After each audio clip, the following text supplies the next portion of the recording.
আজকের মেনুতে ছিল পান্তা ভাত। খেতে কিন্তু খুব সুন্দর লাগে এই পান্তা ভাত, আর এই গরমে পান্তা ভাতটা খেলে শরীর মন দুটোই কিন্তু ঠান্ডা থাকবে। পান্তা ভাতটা আমি রাত্রেবেলায় জল দিয়ে রেখেছিলাম, ভাতটা নিয়ে নিলাম থালায়। এবার দিয়ে দেবো একটু পান্তা ভাতের ঝোল, পান্তা ভাতের ঝোলটাও দিয়ে দিলাম। আর এদিকে আমি নুন হলুদ মাখিয়ে রেখেছিলাম মাছে, মাছটা ভাজা করে নেবো। মাছটা ভাজা হয়ে গেছে, তুলে নিচ্ছি। পান্তা ভাতের সাথে মাছ ভাজা আলু সেদ্ধ কিন্তু জমে যাবে।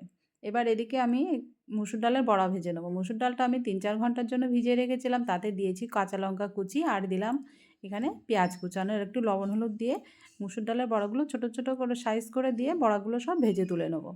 তবে এই বড়াটা কিন্তু স্ন্যাক্সেও বানিয়ে নেওয়া যেতে পারে। ডালের বড়াগুলো সব হয়ে গেছে, তুলে নেব। তোমাদের কে কে তোমরা এরকম পান্তা ভাত খেতে ভালোবাসো কমেন্টে কিন্তু জানিও। আর এদিকে শুকনো লঙ্কাটাও ভেজে নেব।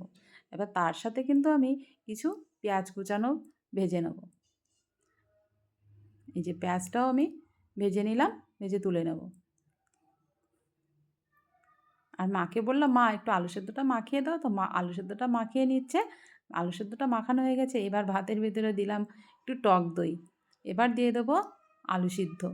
পেঁয়াজ আর শুকনো লঙ্কা দিয়ে মাখিয়ে, সর্ষের তেল দিয়ে মাখিয়ে নিয়েছি আলু সিদ্ধটা।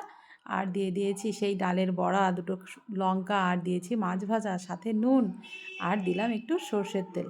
সাথে কিন্তু কাঁচা পেঁয়াজও ছিল। জমে একদম ক্ষীর। তোমরা কে কে এরকম পান্তা ভাত খেতে ভালোবাসো কমেন্টে কিন্তু জানিও।